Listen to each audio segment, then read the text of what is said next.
Hello दोस्तों, स्वागत है आप सबका एक बार फिर से टैक्स गुरुकुल की इस डीटी की पाठशाला के अंदर। और मैं हूं आपका दोस्त और डीटी का घोष प्रोफेसर अमित राजपुरोहित। दोस्तों, आज अपना महामैराथन का आखिरी दिन है, लास्ट दिन है, और आज हम करने वाले हैं computation of total income and tax liability. लेकिन बेटा, मैं आपको बता दूं कि अगर आपने फर्स्ट जो बेसिक कॉन्सेप्ट वाला चैप्टर था वो अगर अभी तक आपने नहीं देखा है तो प्लीज मैं आपसे रिक्वेस्ट करता हूं कि ये चैप्टर शुरू होने से पहले आप वो वाला वीडियो देख करके आ जाइए, जो प्लेलिस्ट के अंदर भी आपको मिल जाएगा, इस चैनल के ऊपर मिल जाएगा। मैं डिस्क्रिप्शन के अंदर भी वो वीडियो डाल रहा हूं। तो दोस्तों, फर्स्ट सबसे पहले आप वो फर्स्ट बेसिक कॉन्सेप्ट, क्योंकि उसके अंदर मैंने टैक्स रेट्स बता रखी है, उसके अंदर मैंने बता रखा है कैसे आपको टैक्स कंप्यूट करना है, कौन सी रेट से टैक्स कंप्यूट होगा, कौन सी पर्टिकुलर इनकम के ऊपर कितना टैक्स लगेगा, इसके अलावा सरचार्ज कितना रहेगा, कौन सी इनकम पर सरचार्ज लगेगा, कौन सी इनकम पर नहीं लगेगा सरचार्ज। इसके अलावा जो मार्जिनल रिलीफ कैसे कंप्यूट करते हैं, या फिर 87A का जो रिबेट वगैरह वो कैसे कंप्यूट करते हैं, वो सारा मैंने फर्स्ट जो चैप्टर है बेसिक कॉन्सेप्ट वाला उसके अंदर फर्स्ट वीडियो के अंदर दे रखा है। तो प्लीज वो आप एक बार देख लीजिए, फिर यहाँ पे आइए। तो चलिए दोस्तों, शुरू करते हैं आज हम महामैराथन का यह आखिरी लेक्चर, जिसका नाम है computation of total income and tax liability. बेटा, आपको आपके एग्जाम के अंदर 15 मार्क्स का क्वेश्चन आता है टोटल इनकम और टैक्स लायबिलिटी कंप्यूट करने का। Sometime they ask only for computation of total income. तो कैसे कंप्यूट करना स्टेप बाय स्टेप मैं आपको बताऊंगा, मैं आपको कुछ क्वेश्चंस करके भी सॉल्व करके बताऊंगा। ठीक है दोस्तों, तो चलिए शुरू करते हैं। आपका मॉड्यूल जो है, मॉड्यूल के अंदर जो लास्ट चैप्टर है computation of total income and tax liability, वो आप एक बार खोल दीजिएगा। उसके अंदर जो क्वेश्चन दे रखे बेटा मैं वही करवाने वाला हूं, तो उससे रिलेटेड जो क्वेश्चन है वही करवाने वाला हूं। तो एक बार वो क्वेश्चन अब डिस्कस कर लेते हैं सर क्या क्या है। ठीक है, मैं उम्मीद करता हूं कि आपने फर्स्ट लेक्चर देख लिया होगा, जो basic concepts and tax rates है, जिसके अंदर अमेंडमेंट भी है बेटा, वो आपने देख लिया होगा। तो आपके लिए बहुत आसान होगा कैसे कंप्यूट करते हैं टैक्स वहां पे, और टोटल इनकम कैसे कंप्यूट करते हैं, तो वो बहुत इजी हो जाएगा उसके लिए। चलिए दोस्तों, हम शुरू करते हैं। एक्सरसाइज जो है आपका पेज नंबर 8.16, उसके अंदर पहला ही क्वेश्चन है। पहला ही क्वेश्चन हम शुरू करते हैं, मिस चार्ली वाला क्वेश्चन है। Miss Charlie, an American national, got married to Mr. Radhe of India in USA on 2nd March 2019। मतलब पिछले साल इसकी मैरिज हुई है। और जो मिस चार्ली कौन है? मिस चार्ली एक अमेरिकन नेशनल है। कौन है? एक अमेरिकन नेशनल है, वो इंडियन सिटीजन नहीं है। And came to India for first time, अपनी लाइफ में पहली बार आ रही है, ऑन 16th March 2019। ठीक है, तो एक काम करते हैं, 16th मार्च को आई है, तो इसका मतलब हम करंट प्रीवियस में उसका वहां पे अपने को क्या निकालना पड़ेगा? Residential status. तो 16 मार्च को आई है, तो अपने को तो 1920 प्रीवियस ईयर 1920 के अंदर देखने का। तो बेटा प्रीवियस ईयर 1920 के अंदर हम क्या करेंगे? 1 अप्रैल 2019 से हम काउंट करेंगे कितना रही है वो इंडिया में। She left for USA on 19 सितंबर 2019। तो 19 सितंबर 2019 को फिर से चली गई। 19 सितंबर 2019 को वो फिर से चली गई। ठीक है, तो 19 सितंबर 2019 तक वो इंडिया में रही। बराबर है। तो day of arrival as well as day of departure दोनों काउंट है। तो डे ऑफ अराइवल तो अपने काउंट नहीं करना, क्योंकि वो पिछले प्रीवियस ईयर में रहा। अपने को तो 1 अप्रैल से काउंट करना है। तो सर कितना दिन रही है वहां पे? तो देखो, अप्रैल का 30, मई का 31, जून का 30, जुलाई का 31, अगस्त का 31 एंड सितंबर का 19 डेज वो इंडिया में रही है। राइट, तो 30 और 30 कितना हो गया? 60, 90, 120, 150, 150 और 20, 170, 170 प्लस 1 एंड 172। तो ये 172 होता है। तो 172 डेज वो इंडिया में रही। कितना रही? 172 डेज इंडिया में रही इस पीरियड के अंदर। एक बार काउंट कर लेते हैं। ये अप्रैल, ये मई, ये जून, ये जुलाई, ये अगस्त, ये सितंबर। 32, 6, 3, 9, 4, 12, 5, 15, 15, 15 मतलब 150 और ये 170, 172 बराबर है। फिर उसके बाद में शी लेफ्ट फॉर यूएसए 19 सितंबर। She return to India again on 27 March 2020। फिर से आई वो। कब आई सर? 27 मार्च 2020 को वो इंडिया में आती है। ठीक है, जाने का कोई डिटेल है? While in India she had purchase a showroom. मतलब वहां पे 31 मार्च तक वो इंडिया में थी, 31 मार्च 2020 तक। तो 27 आने वाला दिन बराबर है। काउंट करेंगे 27, 28, 29, 30 एंड 31, 5 दिन, 5 डेज। तो टोटल स्टे कितना होता है सर? 177 डेज इंडिया में उसका टोटल स्टे होता है। मतलब जो फर्स्ट बेसिक कंडीशन है, stay in India for 182 days or मोर, वो सेटिस्फाई नहीं होता है। जो 182 डेज वाला कंडीशन है, कितना? Stay in India, stay in India, SII, stay in India कितना? 182 डेज और मोर, या तो एग्जैक्ट 182 डेज या उससे ज्यादा, यह आपका सेटिस्फाई नहीं होता है। दूसरा सर क्या कंडीशन है sir? Basic condition section 6 sub section 1 बराबर है, वो बोलता है 60 डेज, ठीक है, तो 60 डेज से तो ज्यादा है वहां पे 177 डेज। लेकिन साथ में एक और कंडीशन है कि लास्ट 4 इयर्स के अंदर वो कितना 365 डेज इंडिया में रहना चाहिए। तो सर ये सेकंड पार्ट सेटिस्फाई नहीं हो रहा, ये सेटिस्फाई, तो क्या है सर, नॉन रेसिडेंट। क्या है, नॉन रेसिडेंट, वो इंडिया में नॉन रेसिडेंट है प्रीवियस ईयर 1920 के अंदर। ओके, चलो एक बार देख लेते हैं सर। अच्छा, यहाँ पे आपका ये केस स्टडी बेस्ड भी हो सकता है, एमसीक्यू भी आ सकता है कि सर वो रेसिडेंट है कि नॉन, ये आपको पूरा केस स्टडी पूछ लिया, फिर पहला एमसीक्यू आ गया, is miss Charlie is what is the residential status of miss Charlie in the previous year, जो भी 1920, पहला आर ओ आर, दूसरा आर एन ओ आर, तीसरा एन आर, या फिर चौथा नन ऑफ द, ऐसा कुछ भी बोल सकते हैं वहां पे। तो आपका आंसर क्या रहेगा, नॉन रेसिडेंट। इस तरीके से एमसीक्यू भी आ सकता है। चलो अब देखते हैं कैसे सर, क्या निकाला है यहाँ पे। तो ये सर 177 डेज हमने भी निकाला था। उसके बाद में इससे पहले अगर देखा जाए तो 16 डेज, क्योंकि भाई वो आई थी 16 दिन वहां पे हो गया, तो मतलब सेटिस्फाई नहीं कर रही है, तो सर कौन है, नॉन रेसिडेंट है। कहा गया she would be treated as non resident for the assessment, ये 2021। मैंने आपको शॉर्ट में बता दिया, बाकी आप डिटेल में आंसर को रेफर कर सकते हो। तो एक तो वहां पे मसला हल हो गया। दूसरा क्या बोलता, while in India she had purchase the showroom in Mumbai on 22 अप्रैल 2019, 22 अप्रैल 2019 को इसने शोरूम खरीदा मुंबई के अंदर, which was leased out to a company on a rent of rupees 25,000 per month from 1st May 2019। 1st May 2019 से उसने किराए पे दिया। एंड हम देखते हैं क्या पूरे साल किराए, बाकी का पूरा पीरियड किराए पे था क्या, she had taken a loan, मतलब कोई डेट नहीं देगा, मतलब ये 31 मार्च 2020 तक किराए पे था, मतलब कितना मंथ सर, 11 मंथ्स, 11 अप्रैल को छोड़ के 11 मंथ्स। ठीक है सर, कितना रेंट है sir, which was leased out on a company और रेंट 25,000। तो देखो यहाँ पे जीएवी कितना आएगा, सीधा जीएवी निकाल रहे हैं क्योंकि म्युनिसिपल वैल्यू वगैरह मेरे को दिख नहीं रहा है। तो 25,000 इंटू 11, 25,000 इंटू 11, ठीक है, जो भी अमाउंट आएगा वो। She had taken a loan from a bank to purchase of this showroom, on which bank had charged interest of rupees 97,500 up to 31st March 2020। भाई उसने खरीदा कब था सर, करंट ईयर में खरीदा है सर, 22 अप्रैल को खरीदा है, और 31 मार्च 2020 तक 57,500 का इंटरेस्ट वहां पे बैंक ने चार्ज किया है। She had received the following gift from a relative friends during the, ये ठीक है, ये हम बाद में देखते हैं। अब इसके पास में कहने वाला म्युनिसिपल टैक्स वगैरह कोई पे नहीं किया। सर ये प्रॉपर्टी क्या है सर, ये प्रॉपर्टी लेट आउट प्रॉपर्टी है।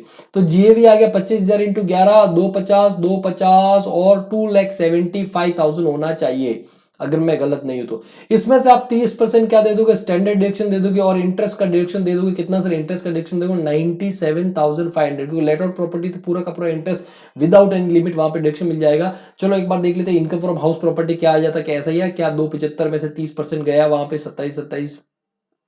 चलो देख लेते हैं फटाफट जल्दी से एक बार देख लेते हैं sir, what is income from house property. ये देखो 275 आ गया आपका, नील नील के बाद में आपका 82,500, 30% और 97,500। भाई ये हमने 30% नहीं निकाला था, वो बात वही है।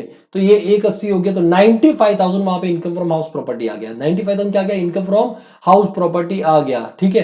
तो ये 90 जो भी मतलब 95,000 जो भी आपका इनकम फ्रॉम हाउस प्रॉपर्टी आ जाएगा। अब बेटा आगे बोलता है फ्रॉम, क्या और गिफ्ट मिला इसको इस पीरियड के अंदर, किसे मिला, from parents of husband, husband के पेरेंट्स से गिफ्ट मिला है। ये में चार्ली है, इसके ये हस्बैंड है और उसके पेरेंट्स से, है ना, स्पाउस, स्पाउस के पेरेंट्स से। तो मैंने बताया था बेटा रिलेटिव होते, क्या होते हैं रिलेटिव। 51,000 ये आपका एग्जेम्प्ट हो जाएगा, ये टैक्सेबल नहीं होगा, ये टैक्सेबल नहीं होगा, रिलेटिव से मिला है।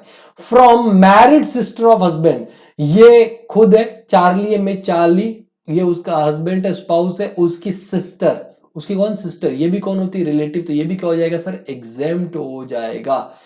फिर उसके बाद में from two very close friend of her husband, ये मिस चार्ली के जो हस्बैंड है ना, हस्बैंड, इसके वेरी क्लोज फ्रेंड। अरे यार हर एक दोस्त जरूरी होता है, लेकिन यहां पे दोस्त रिलेटिव की डेफिनेशन में नहीं आता sir. From two very close friend of her husband, कितना सर, 1,50,000 एंड 21,172।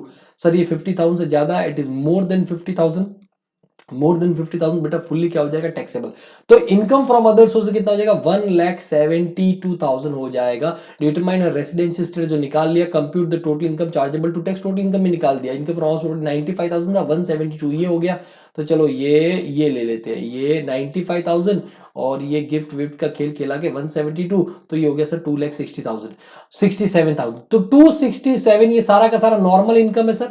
ये पूरा का पूरा हाउस प्रॉपर्टी का इनकम, गिफ्ट का इनकम, नॉर्मल इनकम है। तो बेटा इसमें से मैं चार्ली है नॉन रेसिडेंट है, तो पहला बेसिक स्लैब वहां पे लग जाएगा कितना सर, अप टू ₹2,50,000 नील, नील कोई टैक्स नहीं आएगा। और बचा कितना सर 17,000, 17,000। तो 17,000 एट द रेट, ठीक है, कितना परसेंट, 5%। तो 10% होता है 1700, तो 5% हो जाएगा आई गेस 850, 850 वहां पे हो जाएगा। ठीक है, ये बेसिक टैक्स आ गया। इसके अंदर आप ऐड कर दोगे 4% HEC, 4% क्या ऐड कर दोगे, HEC। ठीक है, तो 4% जो भी मतलब आएगा वो आपका टैक्स आ जाएगा। ये देखो 850, 4% 34 रुपए जोड़ दिया, तो 884 राउंड ऑफ करना है आपको। जो टोटल इनकम एंड टैक्स है उसको राउंड ऑफ करना है नियरेस्ट टेन के अंदर, तो ये 880 हो गया। 880 आपका टोटल इनकम टैक्स आ गया। वहां पे फाइनल टैक्स आपको पे करना है 880 रुपीज। तो इस तरीके से आप बेटा आपको स्टेप बाय स्टेप चलना है। अब यही क्वेश्चन आपको टोटल इनकम के रूप में पूछ सकते हैं, मतलब एक बड़ा क्वेश्चन पूछ सकते हैं 15 मार्क्स के लिए। And same question can be asked as a integrated case study. Integrated जो सिनेरियो बेस्ड केस रहता है उसमें पूछा जा सकता है। आपको क्वेश्चन ये दे दिया और फिर उसके बाद में आपको उसके ऊपर 3-4 MCQs दे दिए जाएंगे कि सर जो मैं चार्ली उसका रेसिडेंशियल स्टेटस क्या होगा, रेसिडेंट, ROR, RNOR, NR या नन ऑफ द अबो, बराबर। या दूसरा पूछेगा sir what will be taxable gift income, taxable gift कितना होगा, तो एक 172 दे देगा, एक फिर सिस्टर वाला अमाउंट जोड़ के दे देगा, एक वहां पे सास ससुर वाला अमाउंट जोड़ के दे देगा और एक दे देगा नील। तो right answer is 172। What will be income from house property, तो इनकम फ्रॉम हाउस प्रॉपर्टी में 4 ऑप्शन दे देगा, वहां पे 95,000 एक ऑप्शन होगा, वो हो गया। और लास्ट में पूछेगा what will be total income या टोटल टैक्स वगैरह, तो ये 880 इस तरह से बेटा टैक्स आ जाएगा। तो इस तरह से आपको MCQ आएगा। तो MCQ मैं आपको बेटा साथ में बता रहा हूं किस तरीके से इंटीग्रेटेड MCQs पूछे जाते हैं और आपको किस तरह से उनका आंसर करना है। इंटीग्रेटेड MCQ इज नथिंग बेटा, वो आपका टोटल इनकम या किसी और चैप्टर का ऐसा ही क्वेश्चन है, प्रैक्टिकल वहां पे सिचुएशन दे दिया, एक केस दे दिया, जैसे कि ऊपर हमने एक पूरा केस डिस्कस किया है और उसके ऊपर आपको MCQs बता दिया मैंने क्या क्या MCQs पूछ सकता है। ओके बेटा, तो ये आपको ध्यान रखना है कि उस तरीके से भी आता है। अब ये कुछ नोट्स वोट्स है तो देख लेना कि भाई एक्चुअल रेंट वगैरह जो भी है क्या करना है, aggregate value of taxable gift क्या एग्जेम्प्ट होगा, क्या टैक्सेबल होगा, सारी चीज देख लेना। 170 to 150,000 से ज्यादा है, ठीक है। मिस चार्ली ये लिखना जरूरी है। मिस चार्ली कौन है सर, नॉन रेसिडेंट है। तो 87 का रैबिट नहीं मिलेगा क्योंकि वो सिर्फ और सिर्फ किसको मिलता है, रेसिडेंट को मिलता है। किसको मिलता है, रेसिडेंट। तो भले इसका इनकम 5 लाख से कम था बट रैबिट नहीं मिलेगा। चलो बेटा नेक्स्ट क्वेश्चन आता है वहां पे डॉक्टर निरंजना का। डॉक्टर निरंजना और रेसिडेंट इंडिविजुअल, ऐसे ही करवाऊंगा आपको, सिर्फ मैं बता रहा हूं किस तरीके से आपको सोल्व करना है। आपको अल्टीमेटली सोल्व तो खुद ही करना है, मैं सिर्फ आपको गाइड करना हूं कि अप्रोच कैसा रहेगा आपका, ठीक है। Niranjana are resident individual age 60 years, क्योंकि मैं पूरा इनकम टैक्स करवा चुका हूं, अभी आपको खाली इंप्लीमेंटेशन करना है, सिर्फ इंप्लीमेंटेशन करने की बारी है आपको, ठीक है। तो miss Niranjana resident individual aged कितना, 60 years, is running a clinic. Her income and expenditure account for the year ending 31 March 2020 is as under, ठीक है। ये क्या दे रखा है, इनकम एंड एक्सपेंडिचर अकाउंट दे रखा है। सर पहले हम देख लेते हैं सर इनकम क्या क्या है। तो consultation and medical charges, doctor है तो ये इसका PGP इनकम है, कोई शंका किसी तरीके से नहीं होना चाहिए।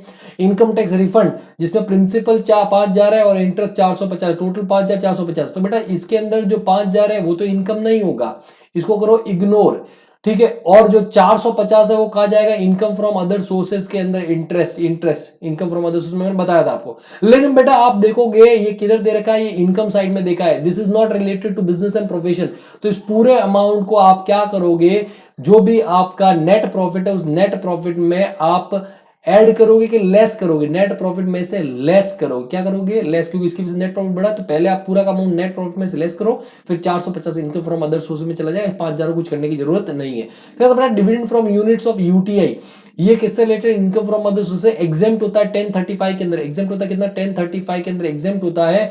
लेकिन यहां पे जबरदस्ती P&L में डाल रखा है, इनकम एक्सपेंडिचर में डाल रखा है, तो इसको हटाओ, इसको भी आप नेट प्रॉफिट में से हटा दोगे, इनडायरेक्ट मेथड फॉलो करने का है। फिर आता बेटा winnings from game shows TV, net of TDS है 15,000 रुपए आपका टीडीएस है और 35,000 रुपए आपका अमाउंट है। तो बेटा यहाँ पे कितना जोड़ा, 35 पहले यहाँ से हटाओ, लेस करो, और फिर इनकम फ्रॉम अदर सोर्सेज में ये वाला अमाउंट और ये वाला अमाउंट दोनों जोड़ करके मतलब 50,000 ग्रॉस अमाउंट आप वहां पे दिखा दोगे। एंड लास्ट में आता है बाय रेंट। बेटा ये तो रेंट है आपका, इनकम फ्रॉम हाउस प्रॉपर्टी का, तो इधर से हटाओ, इधर से हटाओ, और फिर आप क्या करोगे, इनकम फ्रॉम हाउस प्रॉपर्टी में इतना आपका रेंट हो जाएगा, म्युनिसिपल टैक्स अगर कोई है तो वो लेस कर दोगे, फिर आपका एनएवी आ जाएगा, 30% स्टैंडर्ड डिडक्शन दे दो, कोई लोन का इंटरेस्ट है तो लेस कर दो, इनकम फ्रॉम हाउस प्रॉपर्टी आ जाएगा। ओके ये तो हो गया इनकम साइड। फिर एक्सपेंडिचर साइड, बेटा मेडिसिन कंज्यूम, जब तक कोई इन्फॉर्मेशन नहीं दे रखा है तो ये बिल्कुल बिजनेस का खर्चा है, एक्सपेंस है। सर क्या करना है, कुछ करने की जरूरत नहीं, क्योंकि हम नेट प्रॉफिट को बेस ले चुके हैं बेटा, तो ये अलाउ होगा। स्टाफ सैलरी ये भी अलाउ होगा, बिजनेस का खर्चा है। क्लिनिक कंज्यूमेबल ये भी अलाउ होगा, बिजनेस का खर्चा है, प्रोवाइडेड कोई एक्स्ट्रा इन्फॉर्मेशन दे रखी है कि नहीं दे रखी है वो देखना पड़ेगा। रेंट पेड, बेटा रेंट पेड जो है वहां पे आपका 90,000 है। अब ये किससे रिलेटेड है, पर्सनल घर का रेंट पे किया है या फिर हॉस्पिटल का रेंट पे किया है, जो भी ये कहने का मतलब, तो वो इन्फॉर्मेशन के ऊपर डिपेंड करेगा। अगर हॉस्पिटल का रेंट पे किया तो कुछ करने की जरूरत नहीं, already profit and loss account में वहां पे आपका डेबिटेड है, मतलब नेट प्रॉफिट में से ऑलरेडी कम कर रखा है। फिर बेटा एडमिनिस्ट्रेटिव एक्सपेंसेस, अगर कुछ नहीं है तो बिल्कुल हो सकता है खर्चे वहां पे 255, कोई दिक्कत नहीं है वहां पे। Amount paid to scientific research of association approved under section 35, ये बेटा बिल्कुल बिल्कुल बिल्कुल देखो, amount paid to scientific research association approved under section 35, approved under, ये रिसर्च एसोसिएशन अगर अप्रूव्ड है, रिसर्च एसोसिएशन का बेटा अप्रूव्ड है तो 150% डिडक्शन मिलता है। तो ये आपका 100% है, तो 100% पहले हम इसको एक बार डिसअलाउ कर देंगे और 150% का डिडक्शन दे देंगे। ठीक है, अब नीचे इंफॉर्मेशन एक बार देख लेते हैं। Rent paid includes 30,000 paid by cheque towards rent for her residential house in Surat. मैंने क्या बोला था बेटा कि वहां पे पर्सनल पर्पस का रेंट हो सकता है, तो ये जो रेंट पे रखा है 90,000 पूरा का पूरा हॉस्पिटल का नहीं है, वहां पे 30,000 पर्सनल पर्पस का भी है, तो बेटा ये 30,000 क्या हो जाएगा, डिसअलाउ। क्या हो जाएगा, डिसअलाउ।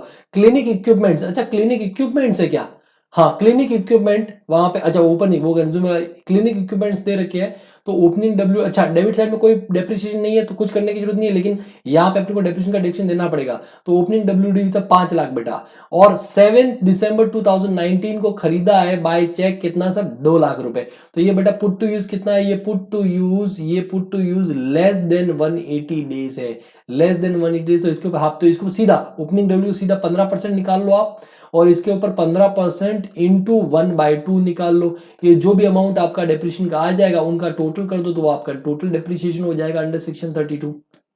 सिंपल सी बात है, सिंपल सी बात है, ज्यादा इसमें दिमाग लगाने की जरूरत ही नहीं है। Rent receive relates to property situated Surat, ठीक है। ग्रॉस एनुअल वैल्यू 27,000, ऊपर भी 27,000, रेंट रिसीव भी 27,000 है, तो मतलब सिंपल सी बात है, जीएवी वहां पे 27,000। Municipal taxes of ₹2,000 paid in December 2019, दिसंबर 2000 मतलब इसी साल पे किया है, कितना sir, 2,000 has been included administrative, oh my God. तो ये जो एडमिनिस्ट्रेटिव एक्सपेंस है इसमें से म्युनिसिपल टैक्सेस वहां पे 2,000 का जुड़ा हुआ है, तो पहले डिसअलाउ करो और फिर हाउस प्रॉपर्टी में उसका डिडक्शन दे दोगे।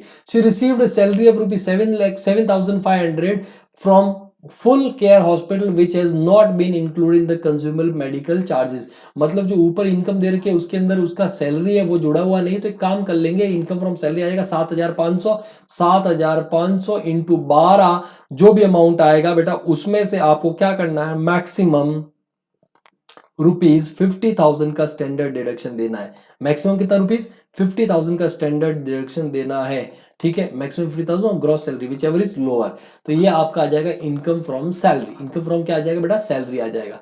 उसके बाद में डॉक्टर निरंजना अवेल लोन, तो देखो इनकम फ्रॉम सैलरी तो मैंने निकाल दिया, तुम कहो तो हाउस प्रॉपर्टी भी निकाल देता हूं मैं, इनकम फ्रॉम हाउस प्रॉपर्टी। तो ये देखो 27,000 क्या हो गया आपका जीएवी। म्युनिसिपल टैक्सेस जो एडमिनिस्ट्रेटिव चार्ज में जुड़ा हुआ तो उधर पहले डिसअलाउ करो, फिर इधर 2,000 का डिडक्शन मिल जाएगा, कितना हो गया सर, 25,000 एनएवी हो गया, एनएवी का 25,000, इसमें से आप 30% डिडक्शन लेस करो तो 25 या 75, 7,500। और कोई लोन वोन ले रखा है क्या, नहीं कोई लोन वोन नहीं ले रखा है, तो ये आपका लेस कर दिया, तो 25 में से 5 गया 20, और 2,500, 17,500 मेरे हिसाब से इनकम फ्रॉम हाउस प्रॉपर्टी होना चाहिए। तो देख लेते हैं 17,500 इनकम फ्रॉम हाउस प्रॉपर्टी, और 17, 7,500, 10, 75, 75, 75, 15, 80, 90,000, ये 90,000, ये 90,000, 90,000 माइनस, तो ये 40,000 इनकम फ्रॉम सैलरी, तो 40 income from salary, 17,500 income from house property. Let's see ये 40 income from salary, 17,500 income from house property, ये दो तो मैंने निकाल दिया,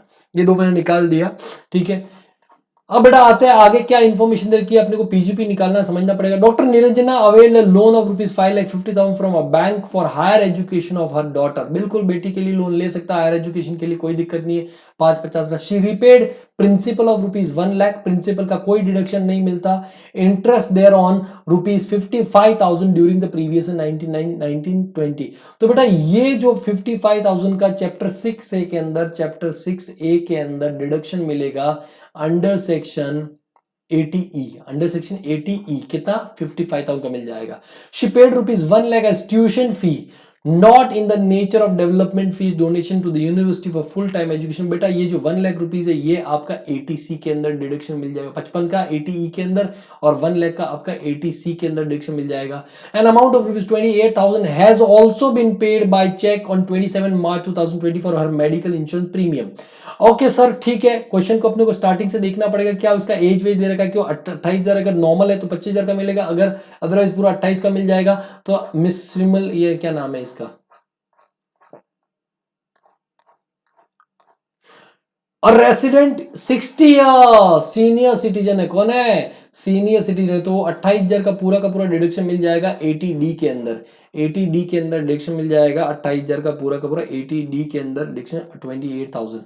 तो देखो 55 और एक 55, एक 55 और 8, एक 63, 183 का क्या डिडक्शन मिल रहा है, क्या 183, हम देख लेते हैं ना एक बार, बाद में मैं पीजीपी निकाल लेता हूं, पहले ये तो देख ले वहां पे, क्या 183 का डिडक्शन मिल रहा है क्या सर, 183 का डिडक्शन मिल रहा है क्या, 1,28,183, ये देखो बेटा ये निकाल लिया। अब खाली अपना पीजीपी निकालना बाकी है, इनकम फ्रॉम अदर सोर्सेज निकालना बाकी है।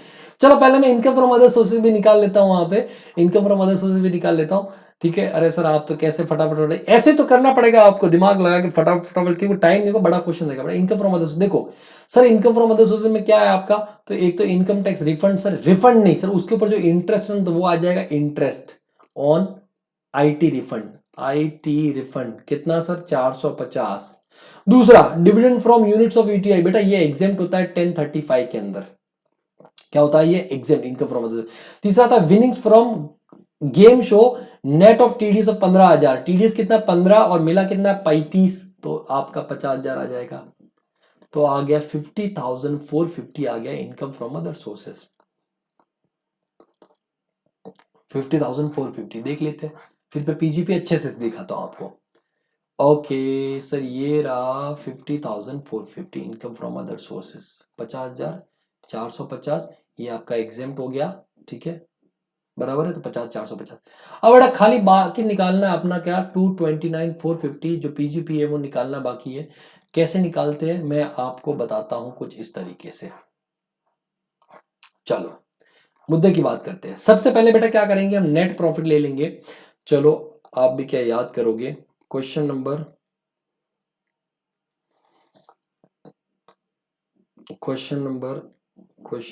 2 कंप्यूटेशन ऑफ टोटल इनकम वाला चैप्टर है, ठीक है। आपको क्या निकालना बेटा, पीजीपी निकालना है वहां पे।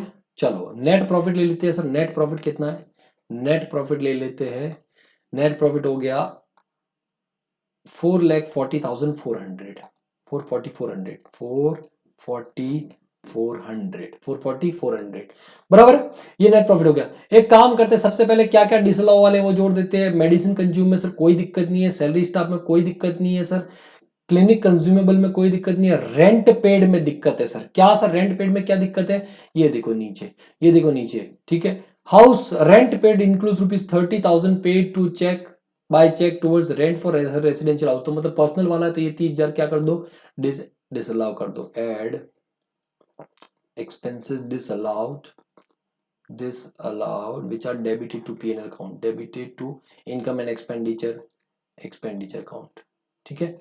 तो सर पहला क्या है सर, वहां पे पहला आता है रेंट पेड, रेंट पेड कौन सा है सर, पर्सनल वाला, पर्सनल कितना है सर 30,000, पूरा नहीं सिर्फ 30,000 का रेंट आपका डिसअलाउ, क्योंकि बाकी तो ऑफिस रिलेटेड पे कर का, तो ये 30,000 हमने क्या कर दिया बेटा, ऐड कर दिया, क्या कर दिया, ऐड कर दिया।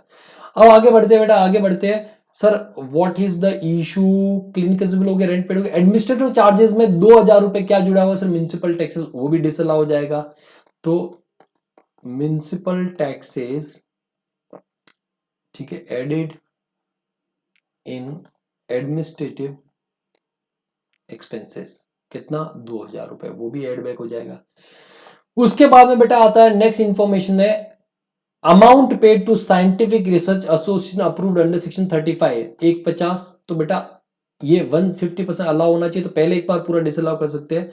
तो amount paid to approved scientific research association असरा, ठीक है, कितना है सर 1,50,000, ये पूरा क्या हो जाएगा आपका डिसअलाउ, बाद में हम अलाउ कर देंगे 150%, ठीक है। और नीचे इन्फॉर्मेशन दे रखे हैं, ये वाला हो गया क्लिनिक कंज्यूमेबल का करते हैं, डेप्रिसिएशन निकाल के करते हैं, rent receive relate to property Richard, ये हो गया, इसमें कोई दिक्कत नहीं है, वहां पे रिसीव सैलरी ये भी हो गया वहां पे, फिर तो डिडक्शन विडक्शन उनसे तो जो भी आपका डेबिट साइड में ऐसे एक्सपेंसेस थे जो डिसअलाउ होने थे, तो इसमें कुछ करने की जरूरत नहीं है, ऑलरेडी जितना होना चाहिए वही है। स्टाफ सैलरी में कुछ करने की, क्लिनिक कंज्यूमेबल में कुछ करने की, रेंट पेड में जो तक कर दिया, एडमिनिस्ट्रेटिव एक्सपेंस जो तक करना इधर भी हमने कर दिया।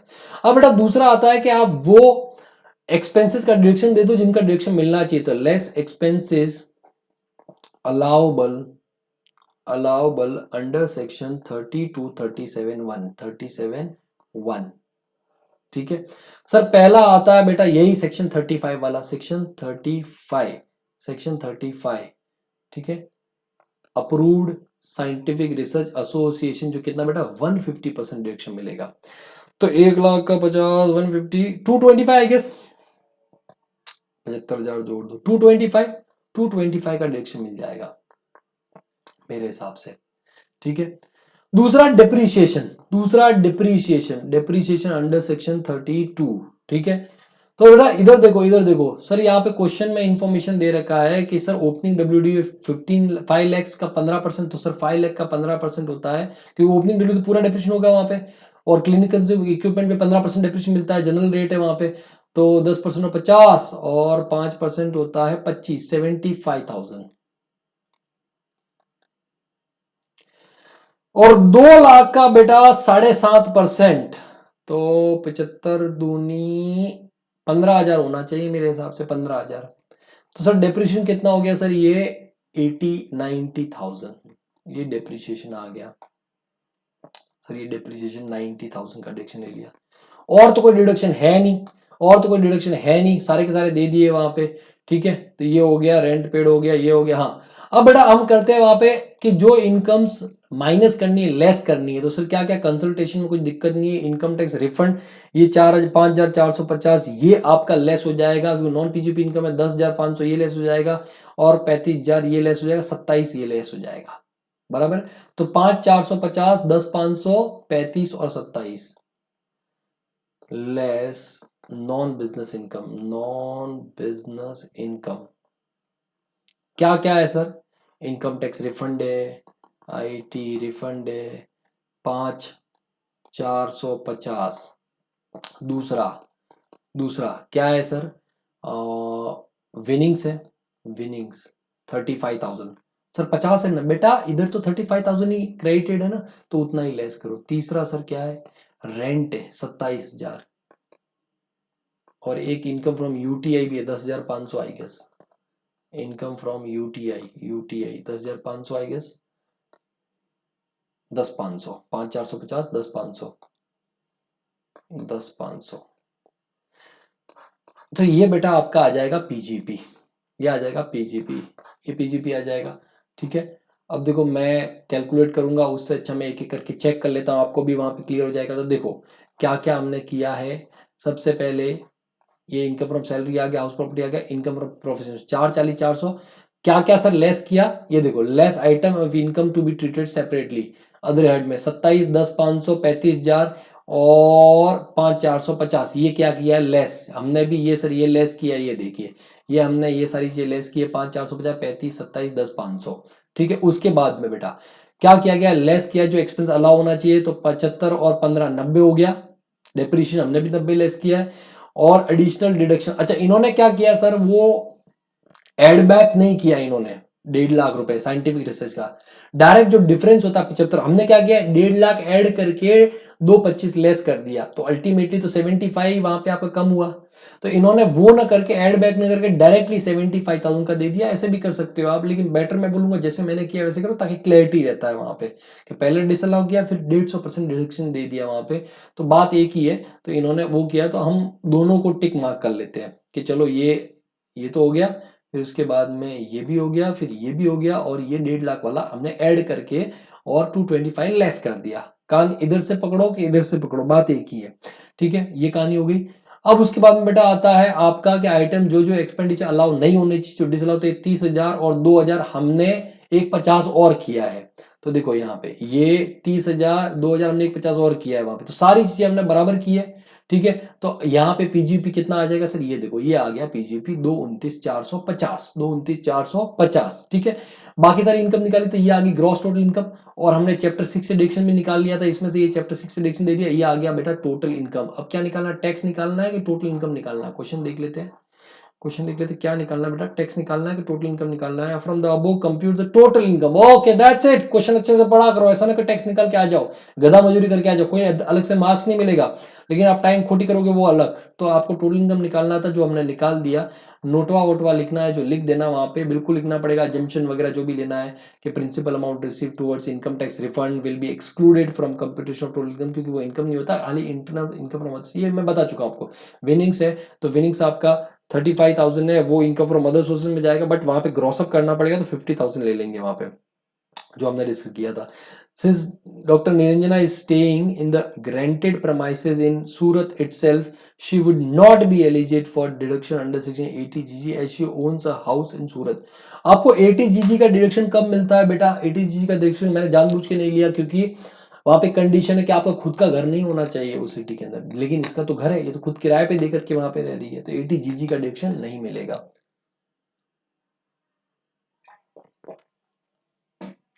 तो आपको इस तरीके से नोट लिखने हैं, नोट के बिल्कुल मार्क्स होते हैं, 1.5 नंबर इन नोट्स का हो जाएगा।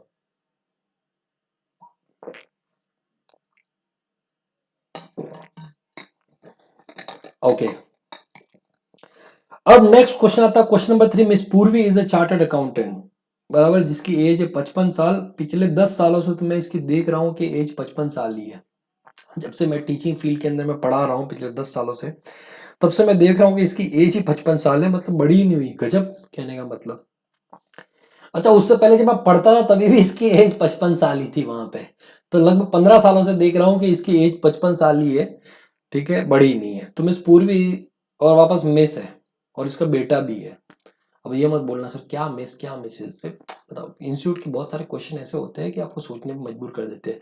Is a chartered accountant in practice, she maintains her accounts on cash basis. ध्यान रखना बेटा, PGP and income from other sources, जहां पे आप अपने अकाउंट्स मर्केंटाइल या कैश सिस्टम जो भी आप चाहो फॉलो कर सकते हो, ध्यान रखना।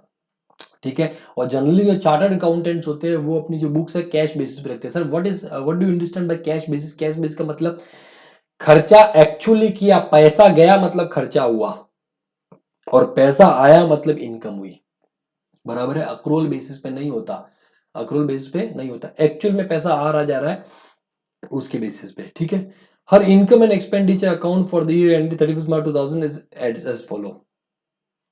अब बेटा आपको ये समझना है कि जब कभी भी कैश बेसिस पे बोला जाए कि भाई कैश बेसिस पे वो अकाउंट्स वहां पे फॉलो करती है, मेंटेन करती है, तो ध्यान रखना आपको सारे खर्चे भी कैश बेसिस के हिसाब से देखने पड़ेंगे। हो सकता है ऐसा दे रहा हो कि 5,000 पे किया है, अगले 5 साल का पेमेंट किया है, 5,000 का पेमेंट है जो अगले 5 साल का पेमेंट किया है। ठीक है, तो आप बोलोगे सर ये तो अगले 5 साल का हो गया, तो अगले 5 साल तो अक्रूवल बेसिस पे डिडक्शन नहीं मिलेगा, लेकिन ये कैश बेसिस पे डिडक्शन, कैश बेसिस पे अकाउंट्स वहां पे फॉलो करती है, तो इस केस में इसको डिडक्शन मिल जाएगा। डजंट मैटर वो कौन से ईयर से रिलेटेड है, इसने इस साल पे किया है तो पूरा का पूरा डिडक्शन मिल जाएगा। ओके बेटा, तो चलो आते हैं मुद्दे पे वहां पे। हाँ,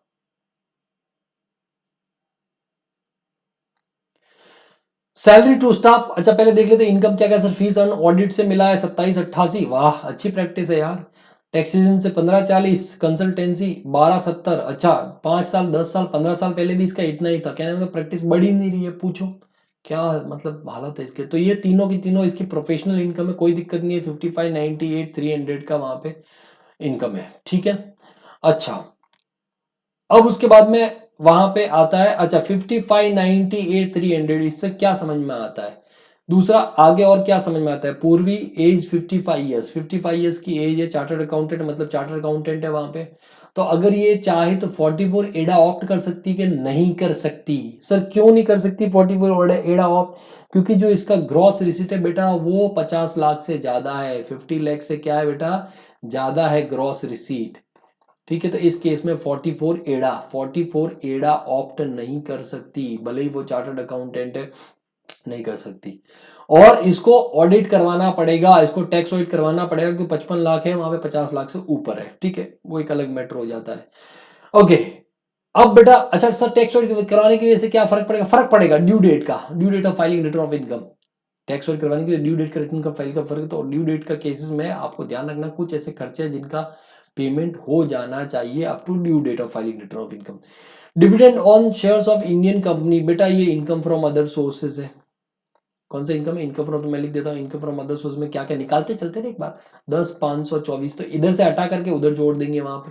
आगे देखते हैं सर क्या है, इनकम फ्रॉम यूटीआई 7600, तो ये दूसरा ये यूटीआई वाला ये तो एग्जेम्प्ट हो जाएगा, यूटीआई वाला क्या हो जाएगा बेटा, ये एग्जेम्प्ट हो जाएगा, ठीक है 1035 के अंदर। Honorarium receive from various institution for valuation of answer papers, answer paper check करने जाती है अलग अलग 15,800, ये भी इनकम फ्रॉम अदर सोर्सेज में। ऑनरेरियम 15,800 रुपए, तो ये इसका इनकम फ्रॉम, बाकी कोई है नहीं, रेंट रिसीव्ड है तो ठीक है, ये इसका इनकम फ्रॉम अदर्स के, तो 10 524 और 15 800 हो गया, तो 24 8 और 5 13 का 3 हासिल लगा 1 6 और 26, 26 324, देख लो 26 324 क्या इनकम फ्रॉम अदर सोर्सेज है? लेट्स सी, 15,800 कैसे?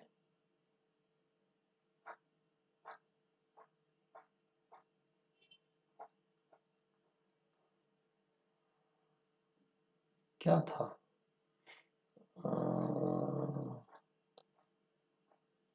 Income from other sources? 10 524 क्या था वो? एक मिनट, डिविडेंड था क्या? Oh my God, I am sorry, मैंने अच्छे से पढ़ा नहीं। ये देखो बड़ा जल्दबाजी में ऐसे कर जाते हैं वहां पे। क्या था वो? Oh my God, sorry, my apology, it is dividend from shares of Indian companies. बेटा ये भी एग्जेम्प्ट हो जाएगा, ये भी क्या हो जाएगा? एग्जेम्प्ट 1034 के अंदर क्या हो जाएगा? Exempt, my apology. तो यहाँ पे नहीं आ जाएगा, ये भी आपका नील हो जाएगा। हाँ, अगर मे 21, अब मैं अगर आप एग्जाम दे रहे हो तो मे 21 के अंदर बेटा वो टैक्सेबल हो जाएगा। मे 21 के अंदर क्या टैक्सेबल है, लेकिन जनवरी में आप तो दे रहे हो, तो उस केस में बेटा 15,800 ही आपका इनकम फ्रॉम अदर सोर्सेज हो जाएगा, जो हमने निकाल के देख लिया। ये दोनों चीजें एग्जेम्प्ट हो जाएगी, यूटीआई वाला और डिविडेंड फ्रॉम डोमेस्टिक कंपनी, ठीक है। लेकिन इधर पीजीप में से हटाना इन तीनों चीजों को वहां पे। उसके बाद में आता है बेटा क्या है, rent receive from residential flat let out, तो इसमें से आप लेस करोगे म्यूनसिपल। अच्छा एक काम करते हैं, पहले पढ़ लेते हैं फिर उसके बाद में करते हैं, नहीं तो गड़बड़ हो जाएगा। चलो, तो ये rent receive income from house property का निकालने का। अभी देखते हैं हम डेबिट साइड में क्या कहते हैं, salary for staff, allowable expense कुछ करने की जरूरत नहीं है, ठीक है। अगर नेट प्रॉफिट दे रखा है तो, नेट प्रॉफिट नहीं दे रखा है तो अपने को लेस करना पड़ेगा। Step two article 137 allowable expenditure, incentive to article, बिल्कुल आर्टिकल को इंसेंटिव दे सकते हो, अलाउबल एक्सपेंडिचर है, ठीक है, कोई दिक्कत नहीं है। Office rent 12 24 allowable expense, printing stage allowable expense, अगर कुछ गड़बड़ ना हो। मेरे को लगता है इंस्टीट्यूट के दो फेवरेट यहाँ पे सेक्शन में आने वाले हैं, मीटिंग सेमिनार कॉन्फ्रेंस में, कोई दिक्कत नहीं है। Purchase of car, it is cost of car बेटा for official use, official use के लिए वहां पे इसने कार खरीदा 80,000, ये डिसअलाउ होगा। क्या होगा बेटा? ये डिसअलाउ होगा। Repairs maintenance of petrol of car, ठीक है, या अलाउ जाएगा। सर ये डिसअलाउ क्योंकि कैपिटल एक्सपेंडिचर बेटा, डेप्रिसिएशन इसके ऊपर मिलता है, ठीक है। आगे आता है बेटा ट्रेवलिंग एक्सपेंसेस 5 25, ठीक है। इन्फॉर्मेशन देखते हैं, municipal taxes paid in respect house property, बोला था 3,000 रुपए, 3,000 रुपए। तो अभी यहाँ पे कर सकते हैं लेस म्यूनिसिपल टैक्सेस, कितना 3,000 रुपये, इधर तो हम वहां पे ऐड बैक कर देंगे, तो 82,600, 82,600। आगे देखते हैं कुछ, इसमें से 30% स्टैंडर्ड डिडक्शन मिल जाएगा, ठीक है।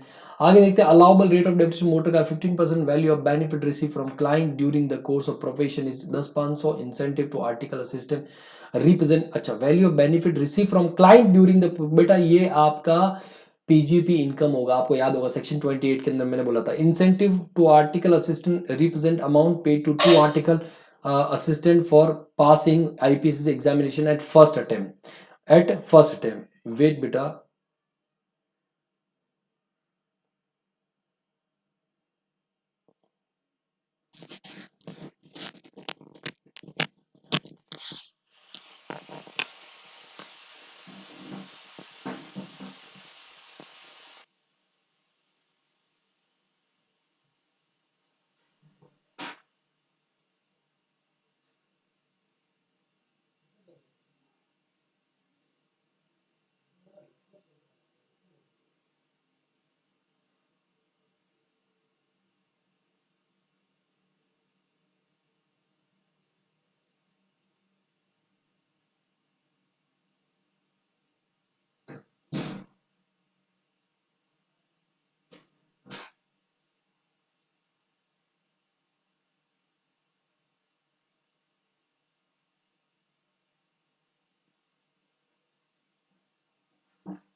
सॉरी बेटा। Okay, so incentive to article represent amount paid to to article assistant, ठीक है, फॉर पासिंग आईपीसी एग्जाम। बिल्कुल दे सकता है मोटिवेट करने के लिए, ताकि बोलेगा बेटा तुमको और काम करने का, रात को 10 बजे तक रुकने का ड्यू डेट है वहां पे। फिर आता है repairs and maintenance of car include 2000 for the period of, ये देखो मैंने बोला था ना कि आएगा ऐसा, फॉर द पीरियड ऑफ 1 अक्टूबर 2019 से 30 सितंबर 2019। तो इसका मतलब क्या है सर, 1 अक्टूबर 19 से लेकर के 31 मार्च 2020, और फिर उसके बाद में 1 अप्रैल 20 टू 30 सितंबर 2020। मतलब ये आपका प्रीवियस ईयर क्या होगा, 2021, और ये हो गया प्रीवियस ईयर 1920। ये प्रीवियस ईयर क्या हो गया, 1920 वहां पे हो गया। तो यहाँ पे देखो, अगर आप वहां पे अक्रूवल बेसिस पे या मर्केंटाइल बेसिस पे अगर फॉलो कर रहे होते अकाउंट्स, तो इन दैट केस ये जो 2000 रुपीज है, ये 2000 का हाफ ही अल्लाह होता। मतलब 1000 रुपये ही अल्लाह होता। कितना, 1000 रुपये अल्लाह होता है। ये देखो ऊपर जो दे रखा है ना, टोटल वहां पे कितना खर्चा किया है, 4000 रिपेयर्स एंड मेंटेनेंस का खर्चा किया, उसमें से 2000 इस पीरियड का है। ठीक है, तो उस केस में ये 2000 का सिर्फ 1000 अलाउ होता अगर मर्केंटाइल सिस्टम पे करे होते हैं। लेकिन ऊपर क्या बोला, कैश बेसिस पे फॉलो करती है, तो डजंट मैटर वो इस पीरियड का है। पेमेंट कब किया है सर, तो पेमेंट तो किया है, इस साल पेमेंट किया है। इन दैट केस वहां पे क्या हो जाएगा, पूरा डिडक्शन मिल जाएगा, वो 3000 का डिडक्शन मिल जाएगा। कोई किसी तरह कुछ भी करने की जरूरत आपको नहीं है, ये फालतूगिरी करने की भी जरूरत नहीं है, आपको खाली नोट लिखना पड़ेगा। नोट लिखना पड़ेगा। Salary includes ₹30,000 to a computer specialist in cash for assisting miss Purvi in one professional assignment. मैंने बोला था इंस्टीट्यूट का फेवरेट सेक्शन आ रहा है 40A3, section 40A3, single person single day अ कंप्यूटर स्पेशलिस्ट सिंगल पर्सन, ठीक है, कैश असिस्टिंग, और 30,000 का वहां पे पे किया है। ठीक है, तो इसका मतलब वी आर अज्यूमिंग कि सिंगल डे को पेमेंट किया 30,000, तो बेटा ये क्या हो जाएगा, डिसअलाउ। तो जो सैलरी जो अमाउंट है, सैलरी कितना है सर, सैलरी यहाँ पे आपका है, सैलरी है, salary salary salary office rent,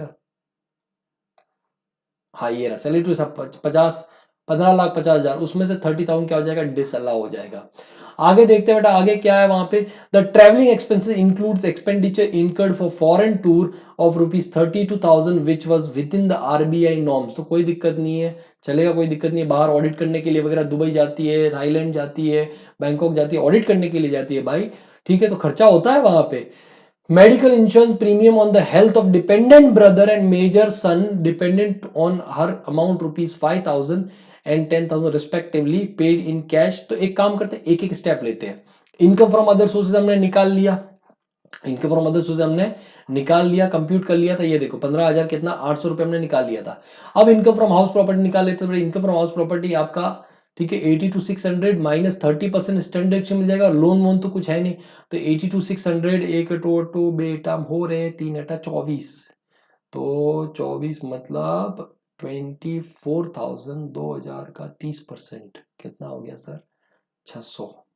600 और 600 का 300, 18, इतना होना चाहिए, पता नहीं, हाँ मे बी, शायद 24,618 देख लेते हैं ना वहां पे। 24,618 तो 82,600 और 24,618। चलो ये देख लेते हैं। Income from house property working one 82,600 24,780। चलो ठीक है 24,780 ठीक है। और उल्टा कर दिया मैंने 18 मतलब हाँ यार जुड़ जाता ना, सॉरी माय लोग 57,820। अब भावना को समझो 30% मैंने ऐसे ही निकाला है, रफली निकाला है, तो 57,820 ये आ गया करेक्ट। तो इनकम फ्रॉम अदर सोर्सेज हमारा आ गया ठीक है। हमने इनकम फ्रॉम अदर सोर्सेज 15,800 निकाल दिया, ये निकाल दिया इनकम फ्रॉम हाउस प्रॉपर्टी। अब बेटा अपने को निकालना है पीजीपी निकालना है। क्या निकालना है? पीजीपी निकालना है। चलो पीजीपी निकाल लेते हैं। एक काम करते हैं, मैं इधर साइड में करते जाता हूं पीजीपी, इधर निकालते जाता हूं, जोड़ते जाता हूं, लेस करते जाता हूं, घटाते जाता हूं। वहां पे ये देखो यहाँ पे सर नेट प्रॉफिट कितना है? नेट प्रॉफिट है 9,28,224। तो ये ले लूंगा मैं यहाँ पे, नेट प्रॉफिट ले लूंगा 9,28,224 224। ये आ गया नेट प्रॉफिट बेटा ठीक है। अब मैं सबसे पहले क्या कर दूंगा सर, इसके अंदर ऐड करूंगा एक्सपेंसेस जो डिसअलाउ होने वाले हैं। एक्सपेंसेस क्या होने वाले हैं? जो डिसअलाउ होने हैं। सर क्या क्या है सर? मैं नाम नहीं लिखूंगा, खाली खर्चा लिखूंगा वहां पे ठीक है। सबसे पहले सर आता है वहां पे आपका सैलरी टू स्टाफ, तो 15,50 है, लेकिन 15,50 में से कुछ कैश में पेमेंट किया, ये नीचे इन्फॉर्मेशन दे रखा है। देखो ये कहाँ गया ये रहा। Salary includes 30,000 of a computer space single day single person. 30,000 क्या हो जाएगा? डिसअलाउ हो जाएगा। तो 30,000 वहां पे आपका एड बैक हो जाएगा ठीक है। अरे नीचे लिख देता हूँ 30,000 ये एड बैक हो जाएगा। 30,000 ये एड बैक हो जाएगा। उसके बाद में दूसरा सर क्या है? दूसरा क्या है सर? तो दूसरा खर्चा है आपका स्टेपन टू आर्टिकल। कोई दिक्कत नहीं है, ये क्लियर है।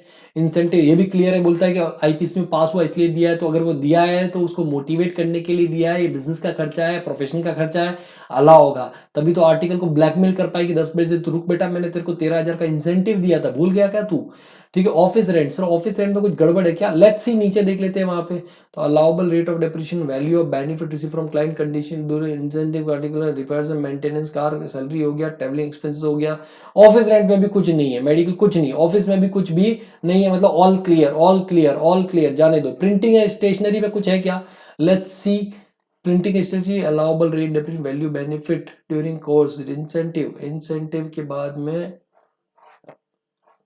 इंसेंटिव के बाद में क्या है सर? इंसेंटिव हो गया, रिपेयर्स एंड मेंटेनेंस हो गया, in salary include computers. Printing and stationery में भी कुछ गड़बड़ नहीं है, प्रिंटिंग एंड स्टेशनरी में कुछ गड़बड़ नहीं है, तो वो भी क्लियर है। All done all done all done all done. चलो प्रिंटिंग, मीटिंग सेमिनार में भी कोई गड़बड़ नहीं है, बिल्कुल खर्चे जो है सारे काम के। परचेज ऑफ कार बेटा ये 80,000 आपका डिसअलाउ हो जाएगा क्योंकि कैपिटल एक्सपेंडिचर, तो परचेज ऑफ कार 80,000 आपका डिसअलाउ हो गया। हाँ इसके सामने डिप्रेशन जरूर मिल जाएगा वहां पे। रिपेयर्स मेंटेनेंस में कोई दिक्कत नहीं है, पूरा 4,000 अलाउ हो जाएगा। आप नीचे का इन्फॉर्मेशन देखो कि सर 2,000 में से 1,000 डिसअलाउ होना चाहिए क्योंकि वो नेक्स्ट ईयर से रिलेटेड। आई टोल्ड यू बेटा कैश बेसिस पे फॉलो करे तो कुछ करने की जरूरत नहीं, खाली आपको एक नोट लिखना पड़ेगा। ट्रैवलिंग एक्सपेंसेस भी डन, कोई दिक्कत नहीं है। Municipal tax paid in respect house property ये जरूर आपका डिसअलाउ हो जाएगा। तो ये आपका थर्ड कितना सर? 3,000 रुपीज ठीक है। ये हो गया। नीचे एक बार और इन्फॉर्मेशन मैं देख लेता हूं, कोई कोई छूट न जाए। अलाउबल रेट ऑफ डेप्रिसिएशन ठीक है, इसका डिडक्शन दे देंगे। Value of benefit receive from client during the course of profession is 10,500। Incentive to article assistant कोई दिक्कत नहीं। रिपेयर्स मेंटेनेंस ये कोई दिक्कत नहीं है। सैलरी इंक्लूड हो गया। The travelling expenses done done done done done done. Medical चलो, तो मतलब और कोई डिसअलाउ होने वाला आइटम नहीं है ठीक है। अब बेटा दे देते हैं डिडक्शन, लेस कर देते हैं बेटा। क्या लेस करते हैं? डिडक्शन। डिडक्शन वहां पे लेस कर देते हैं। तो डिडक्शन में तो मुझे बेटा एक ही चीज लग रहा है और वो है depreciation on car. Sir depreciation car कितना सर? इसने बोला रेट बोला 15%। बेटा एक गड़बड़ है, लेकिन इसके अंदर एक छोटी सी प्रॉब्लम है। छोटी सी प्रॉब्लम ये है बेटा कि आपको याद होगा पीजीपी के अंदर मैंने पढ़ाया था कि सर वहां पे जो रेट ऑफ डिप्रिसिएशन है ना वो 15% की जगह 30% हो जाएगा अगर एक पर्टिकुलर डेट के बाद में उसको खरीद करके पुट टू यूज किया, जो अमेंडमेंट आया है। तो यहाँ पे अपने पास में कोई इंफॉर्मेशन नहीं है, लेकिन अगर वो पर्टिकुलर डेट के बाद में अगर हम पकड़ के चलते हैं तो उसमें एक प्रॉब्लम और है, put to use less than 180 days हो जाएगा हाफ डिप्रिसिएशन। तो हम यहाँ पे एक एजम्पशन लेंगे। एजम्पशन क्या लेंगे कि ये जो कार है it is put to use for 180 days or more, 180 days or more in the year of acquisition. तो ईयर ऑफ एक्विजिशन है तो हम इसके ऊपर 80,000 के ऊपर 15 पूरा का पूरा 15% ले लेंगे। तो 80,000 इंटू 15%, 10% कितना होता है सर? 8,000। तो 12,000 आपका डिप्रिसिएशन आ जाएगा। और पर्सनल पर्पस वगैरह के लिए यूज कर नहीं रहे तो कोई दिक्कत है नहीं वहां पे। तो ये डेप्रिशिएशन आ गया। चलो तो ये हो गया allowable rate of depreciation 15% they sorry sorry my apologies sir, क्या बता रहा हूं मैं, क्या बता रहा हूं, मेरी मैं कान पकड़ता हूं, माफी मांगता हूं। अमेंडमेंट बताने के चक्कर में आपको बोल गया कि वो 30% सोचना भी नहीं, क्योंकि यहाँ पे रेट ऑफ डेप्रिसिएशन साफ साफ दे रखा है, 15% दे रखा है। अगर मान लो ये नहीं दे रखा होता तो, नहीं दे रखा होता तो अपने को अजम्पशन लेना पड़ता, सूटेबल अजम्पशन, कि सर ये कब पुट टू यूज किया है। तो उस केस में 15 भी हो सकता है, 30 भी हो सकता था। आप चाहो तो सूटेबल अजम्पशन में वो भी ले सकते, ताकि ज्यादा डेप्रिसिएशन मिल सकता है वहां पे। Value of benefit client customer, आप भी सोचो कि सर का दिमाग खराब हो गया है, सच बता रहा हूँ खराब हो गया है मैं, मतलब। तो इंसेंटिव आर्टिकल असिस्टेंट रिप्रेजेंटेटिव, ये कुछ कुछ कुछ नहीं है, मतलब तो खाली एक ही डिडक्शन देना था, वो हमने लेस कर लिया। अब बेटा हम यहाँ पे लेस कुछ और करेंगे, जो नॉन पीजीपी इनकम है, जो क्रेडिट साइड में लिखी हुई है। सर क्या क्या है सर, तो देख लो सर क्या क्या है आपका। एक तो डिविडेंड कितना सर, 10,524, 10,524 डिविडेंड है, और 7,600 ये हो गया। तो पहला है 10,524, 7,600 भी लेस करेंगे, और 15,800 भी लेस करेंगे ऑनरेडियम वाला, और 85,600 भी लेस करेंगे। और एक चीज बेटा ऐड करनी है, क्लाइंट कस्टमर से गिफ्ट मिला है, कितने का मिला है सर, वैल्यू ऑफ बेनिफिट 10,500 का, 10,500 ऐड करना, ये आपका पीजीपी आ जाएगा। देख लो बोले सारे एक एक चीज वहां पे मैच करके देख लो, मैच करके देख लो। पीजीपी पीजीपी ये रहा पीजीबीपी, ये देखो 9,28,224। सैलरी कंप्यूटर वाला हमने डिसअलाउ किया, cost of capital expenditure disallow किया, म्युनिसिपल टैक्स, ये तीन ही चीजें हमने डिसअलाउ कर ली। देख लो ये चीज तीन, 30,80,3, 30,80,3 ये हमने डिसअलाउ किया, ये 30,80,3 डिसअलाउ किया। फिर डेप्रिशिएशन 12,000 का डिडक्शन दिया है, और बाकी इनकम फ्रॉम अदर से वो हटाइए वहां पे। तो ये देखो 12,000 का डिडक्शन दिया हमने, ये देखो 12,000 डेप्रिसिएशन का डिडक्शन इन्होंने भी दिया, और ये सारी चीजें ऐड कर 10,524 हमने भी, डिविडेंड वाला यूटीआई 7,600, 15,800 ऑनरेडियम, और 85 ये सारे कर दिया। तो पीजीपी आगे बेटा 9,20,200, 920,200। और income from house property other source हम पहले ही निकाल चुके थे, ये देखो income from house property other source तो 57,800 पहले निकाल दिया, 9,20,200 निकाल दिया, ये हो गया। तो 993,820। अब आ जाओ बेटा चैप्टर 6 से डिडक्शन पे। चैप्टर 6 से डिडक्शन, इफ यू रिमेंबर जब मैं डिडक्शन करवाता 80D का, तो मैंने स्पेशली बोला था कि क्वेश्चन में आपको कंफ्यूज किया जाएगा। और एक क्वेश्चन भी है टोटल इनकम के अंदर, जहां पे बोलेगा डिपेंडेंट ब्रदर के लिए, डिपेंडेंट ब्रदर के लिए मेडिक्लेम पे किया है, और सन के लिए मेडिक्लेम पे किया, कैश में पे किया है। अब देखो पहली बात तो कैश वाला अलाउ ही नहीं होता, और डिपेंडेंट ब्रदर के लिए तो बिल्कुल भी अलाउ नहीं होता। तो देखो यहाँ पे मिस पूर्वी जो चार्टर्ड अकाउंटेंट मिस है, जो 55 साल की इनकी उम्र है, उनका एक बेटा भी है, ठीक है, जो उनके ऊपर डिपेंडेंट है। ठीक है, नहीं डिपेंडेंट नहीं है, सॉरी, हाँ डिपेंडेंट है। Medical insurance premium on the health of dependent brother, बेटा भाड़ में गया भाई। यहाँ पे भाई के लिए अगर मेडिक्लेम प्रीमियम पे किया है, चाहे वो अकाउंट पे चेक से क्यों ना पे किया, डजंट मैटर, उसका डिडक्शन मिलेगा नहीं। और दूसरा मेजर सन डिपेंडेंट, इसके लिए मिलेगा, लेकिन गड़बड़ क्या होगी वो आगे देखो, इसके लिए मिलना था, ठीक है, मेजर कोई बात नहीं, लेकिन डिपेंडेंट होना चाहिए था। On her amounts of rupees 5,000 and 10,000 respectively paid in cash, ये रायता फैला दिया। सन के लिए मिलना चाहिए था, लेकिन कैश में पे किया, तो मतलब कुछ भी नहीं मिलेगा, ये एटीडी में कोई डिडक्शन नहीं मिलेगा। दूसरा क्या, she invested in amount of rupees 10,000 national saving certificate, मतलब एटीसी के अंदर, एनएससी के अंदर डिडक्शन आपको मिल जाएगा। तो ये देखो 10,000 का आपका डिडक्शन मिल जाएगा एनएससी के अंदर। और आगे कहानी वही है जो मैंने आपको बोली है, देख लो तुम भी हाथों हाथ देख लो ना, हाथ कंगन को आरसी क्या और पढ़े लिखे को फारसी क्या। ये देखो note number 4, note number 4, ATC का डिडक्शन मिला 10,000, एटीडी का डिडक्शन नहीं मिलेगा। अच्छा इसमें भी नोट एंड 1 एंड 2 गजब करते हो यार तुम। Premium paid to insure the health of brother is not eligible for deduction under section 80D even though he is dependent since brother is not included definition family 80D। Premium paid to insure the health of major son is not eligible for deduction even though he is a dependent since payment is made in cash. ठीक है, तो मैं जो बोला तोप का गोला, मेरी बोली बंदूक की गोली। ठीक है, मैंने पहले भी ये चीज बोली थी वहां पे। ओके, तो बेटा ये आ गया आपका total income. Sir total income कितना आया, टोटल इनकम आया 983,820। अब इसके ऊपर आप निकालोगे टैक्स, कोई भी स्पेशल इनकम नहीं है, तो कैसे टैक्स निकालोगे, पहले 250 पे नील, दूसरे 250 से 5 लाख के ऊपर 5%, क्योंकि सीनियर सिटीजन नहीं है, 55 साल की उम्र है, ठीक है, 12,500। और बाकी जो रिमेनिंग आपका 4,83,822 है, उसके ऊपर 20% 96, ये आ गया आपका यहाँ पे सरचार्ज नहीं लगेगा क्योंकि टोटल इनकम 50 लाख से कम है। रैबिट भी नहीं मिलेगा क्योंकि 5 लाख से इनकम ज्यादा है। बट हाँ, HEC जुड़ जाएगा 4,371, तो 1,13,635 आपका टैक्स आया। इसको राउंड ऑफ कर दो वहां पे, इसको क्या कर दो बेटा, राउंड ऑफ कर दो, उसको क्या कर दो, राउंड ऑफ कर दो। ठीक है, अब देखो ये नोट देखोगे तो मैं आपको नोट बताऊंगा कि यहाँ पे ये देखो क्या लिखा है। It is been assumed that motor car was, ये देखो मैंने बोला था ना वहां पे, put to use for more than 180 days during the previous year, hence full depreciation 15% has been provided under section 32. Alternatively, the question can be solved by assuming that the motor car has been put to use less than 180 days and accordingly only 50% depreciation would be allowable. But इसमें भी आपका वहां पे एक छोटा सा झोल है कि वो डेट कौन सी थी, डेट मेरे को याद नहीं आ रही है। आई गेस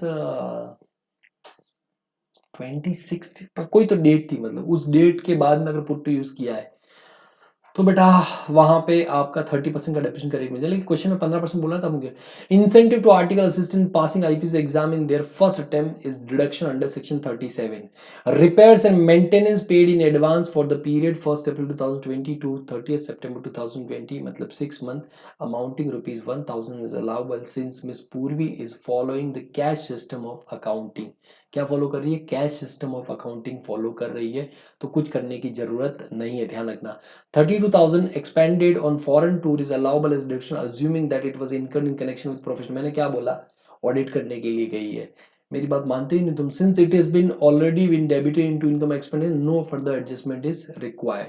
सो ये इस तरीके से आपको टोटल इनकम निकालना है और टैक्स भी निकालना है। टोटल इनकम निकालना बेटा और टैक्स भी निकालना है। ठीक है बेटा, अब एक छोटा सा एक क्वेश्चन और ले लेता हूं मैं, क्वेश्चन नंबर 4 ले लेता हूं, उसके बाद में बाकी क्वेश्चन आप ट्राई करना, बाकी क्वेश्चन आप ट्राई करना। ओके बेटा, एक क्वेश्चन और ले लेता हूं।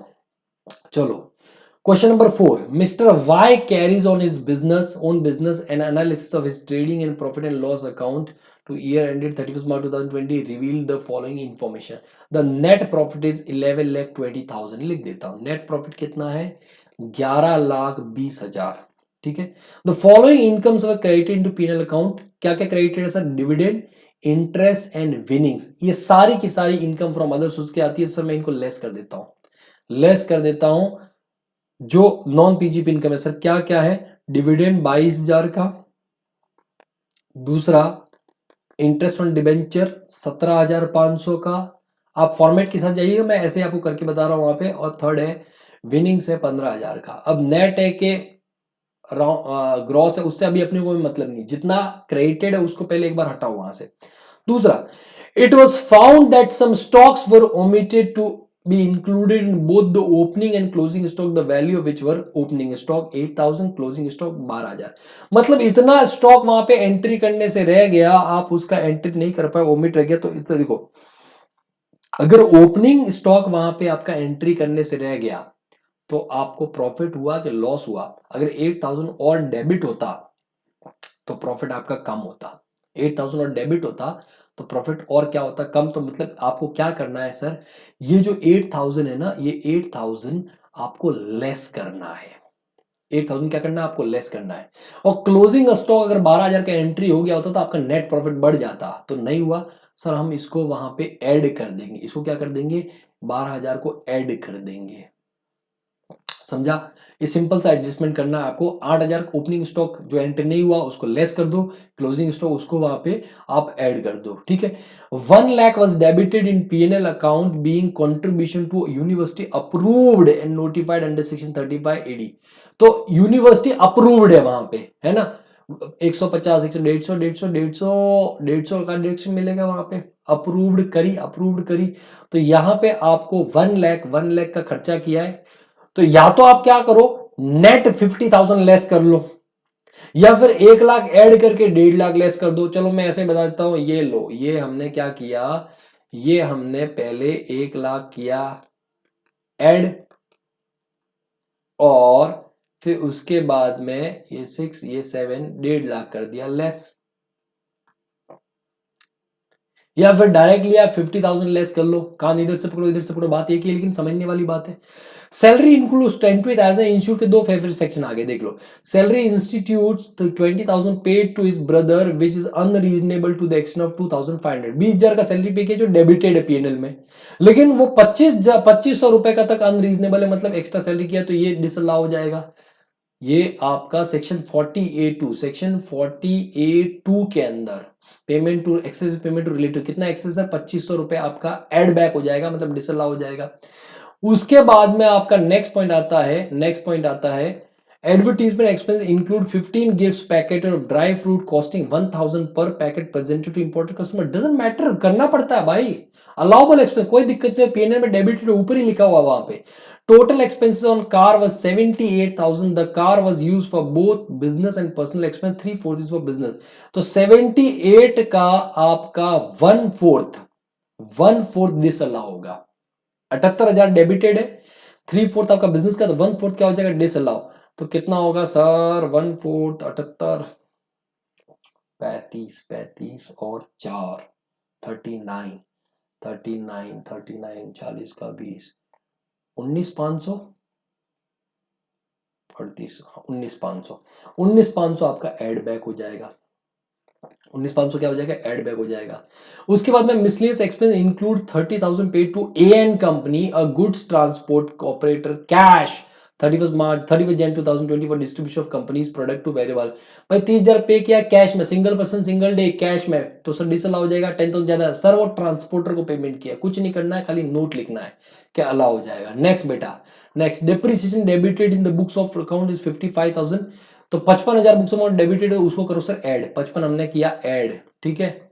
आगे क्या बोलता है, depreciation allowed as per income tax rules 50,000, 50,000 को वहां पे हम करो लेस, इनकम टैक्स के हिसाब से 50,000 वहां पे क्या करो लेस, अलाउ हो जाएगा, ठीक है। उसके बाद में ड्राइंग्स, ये भी debited, drawings personal expenditure, investment NSC, ये भी पर्सनल एक्सपेंस 15, तो 10 और 15 वहां पे ऐड बैक हो जाएंगे। 10 सॉरी ऐड करना है ना, 10 एंड 15 ये ऐड बैक हो जाएगा बेटा। ये आपका आ जाएगा पीजीपी, ये आपका पीजीपी आ जाएगा, ठीक है। देख लो चाहो तो आप खर्चे सारे के सारे करके वहां पे 11-20 में आप 2500 19,500 55 10,000, ये सारे के सारे क्या है सैलरी पे टू डिसअलाउ होने वाली चीज, 2500 19,500 55 और 10,000। ये देखो 55 19,500 2500 और क्या था 25 सैलरी 2500 19,500 मोटर कार का एक्सपेंस 1/4, 55,000 डेप्रिशिएशन कर दिया और 10,000 ड्राइंग्स वाला हो गया, इन्वेस्टमेंट 15,000 सॉरी, हाँ सारा हो गया। तो ये देखो ये ऐड बैक, ये डिसअलाउ 10,000 55,000 19,500 2500 ये ऐड बैक कर दिया हमने। चलो ठीक है आगे बढ़ते बेटा, आगे बढ़ते, आगे क्या है आगे देखो ये under statement of closing stock 12,000 हमने ऐड किया, हमने भी ऊपर ऐड किया, और under statement of opening stock 8 less किया, तो 12 ऐड किया 8 लेस किया, ये देखो देख लो हाथ कंगन को आरसी किया, 8 लेस 12 ऐड किया। Next next next next next next next next next, ठीक है। मैंने क्या बोला था कि आप या तो 1 लाख ऐड करके 1.5 लाख लेस कर दो, हमने वैसे ही किया, इन्होंने डायरेक्टली 50 लेस कर दिया, तो ये भी हमने परफेक्ट किया। उसके बाद में क्या क्या सर लेस कर दिया 22 17 500 और 15, ठीक है 22 17 500 और 15, ये देख लो सबसे पहला काम ही हमने वही किया था, लेस किया था 22 17 500 15, ठीक है। ये 1,50,000 बचा, क्या खाली ये 50,000 वाला बचा डेप्रीशिएशन वाला, तो ये देख लो डेप्रीशिएशन 50,000 लेस किया, ये 50,000 डेप्रीशिएशन लेस किया, ये 50,000 डेप्रीशिएशन लेस किया, तो 10,71,500 आया। सर क्वेश्चन में पूछा क्या, निकालना क्या है sir, compute the total income of mister Y for the assessment, ठीक है sir. PGP 10,71,500 income from other source 32,500, sir 32,500 कैसा आएगा, तो वही यूटीआई तो आपका एग्जेम्प्ट हो जाएगा, ये वाली चीज है, ये तो एग्जेम्प्ट, ये 17,500 और ये 15, ये हो गया 32,500। अच्छा इन दोनों के अंदर खास बात ध्यान रखना, दोनों वी आर अज्यूमिंग ग्रॉस, इनको समझ रहे क्या बेटा, अज्यूम कर रहे हैं ग्रॉस। अगर आप नेट अज्यूम करोगे तो इनको वहां पे ग्रॉस करना पड़ेगा, जो टीडीएस है इस केस में 10%, इस केस में कितना 30% मल्टीप्लाई करके आपको उसको ग्रॉस अप करना पड़ेगा, बट वी आर अज्यूमिंग कि ये ग्रॉस दे रखा है, तो इसलिए 32,500 यहां पे आ जाएगा, ये 32,500, ये आ जाएगा 11,400 प्लस एनएससी का डिडक्शन मिल जाएगा, एटीसी में 15,000, 10 89 का आपका क्या आ गया, टोटल इनकम आ गया बेटा। ठीक है, तो बेटा इस तरीके से आपको क्वेश्चंस करने हैं total income and computation of tax liability के। इस तरह से आपको computation of total income of tax liability question करने हैं। ठीक है, मैं अभी जो नवंबर का जो पेपर आया था आपको एग्जाम के अंदर, वो नवंबर का पेपर भी मैं सॉल्व करके बताऊंगा। उसके अंदर जो पहला क्वेश्चन था वो एएमटी का क्वेश्चन था, ऑल्टरनेट मिनिमम टैक्स, मतलब आपको टोटल इनकम निकालना है, tax liability as per normal provision निकालना है, और ऑल्टरनेट मिनिमम टैक्स भी निकालना है, और आपको देखना है कौन सा टैक्स पे करना है। तो वो मैं आपको सॉल्व करके बताऊंगा, मतलब एक पेपर लूंगा। इसके अलावा बेटा मैं आपको बता रहा हूं कि मैं आपको मॉड्यूल के जो इंपॉर्टेंट क्वेश्चन है वो मैंने कुछ रेडी किए हैं, तो वो इंपॉर्टेंट क्वेश्चंस भी मैं बताने वाला हूँ, एक छोटा सा वीडियो उसके लिए भी आने वाला है। दोस्तों बहुत अच्छी रही ये जर्नी, हमने बहुत अच्छे से इनकम टैक्स को पूरा का पूरा रिवाइज किया, और मैं उम्मीद करता हूं कि आपको बहुत हेल्पफुल रहेगा आपके एग्जाम के लिए। आप बहुत अच्छे से प्रिपेयर करके जाएंगे, और ये टोटल जो पूरा का पूरा इनकम टैक्स सारे चैप्टर्स अगर मिला लूं बेटा, तो अराउंड 21 to 22 आवर्स के अंदर पूरा इनकम टैक्स मैंने आपका करवा दिया है। तो आपको अगर नहीं भी पढ़ा है अभी तक, तो मैं बोलता हूं कि आप 2 से 4 दिन दीजिए, जिसके अंदर ये सारा मैराथन कीजिए, मॉड्यूल के क्वेश्चन कीजिए एटलीस्ट, और जीएसटी कीजिए, आप आराम से पासिंग मार्क्स लेकर के आ सकते हैं। और जिन्होंने पढ़ रखा है बेटा, जिन्होंने पढ़ रखा 50+ आराम से, जिन्होंने पढ़ रखा है वहां पे पढ़ रखा है, वो अगर इसका रिवीजन कम से कम एक बार रिवीजन करते हैं, और अगर मॉड्यूल क्वेश्चन करते हैं अच्छे से, ठीक है, और एग्जाम के टाइम पे आप एक बार अगर चाहो तो जो लास्ट डे रिवीजन होता है उसमें भी जो जो जो खास खास टॉपिक है, जैसे जहां जहां आपको प्रॉब्लम आती है, जैसे कि हाउस प्रॉपर्टी अदर सोर्सेज वगैरह में प्रॉब्लम नहीं आती है, तो उनको मत देखो। ठीक है, आप पीजीपी देख लो, कैपिटल गेन देख लो, ऐसे ऐसे 7-8 घंटे में ये चैप्टर्स, बड़े बड़े चैप्टर्स आपके हो जाएंगे। ठीक है, इनके मास्टर क्वेश्चंस कर लो। तो इस तरीके से आप करोगे बेटा, तो आपका बहुत अच्छे से हो जाएगा income tax, and you can easily score examination. तो अपने आप पे भरोसा रखो बेटा, you can do anything and everything, all power is within you, you have to believe in that. आपको अपने आप में भरोसा रखना पड़ेगा। आप देखोगे तो आज मैंने गैलेक्सी बैकग्राउंड में रख रखा है वहां पे, तो आपको जीवन में इन तारों की तरह चमकना है, इन जीवन में इन तारों की तरह चमकना है। तो चमकने के लिए अपने आप को वहां पे ऑलवेज मोटिवेटेड रखना पड़ेगा, अपने आप को खुद पे भरोसा बनाए रखना पड़ेगा।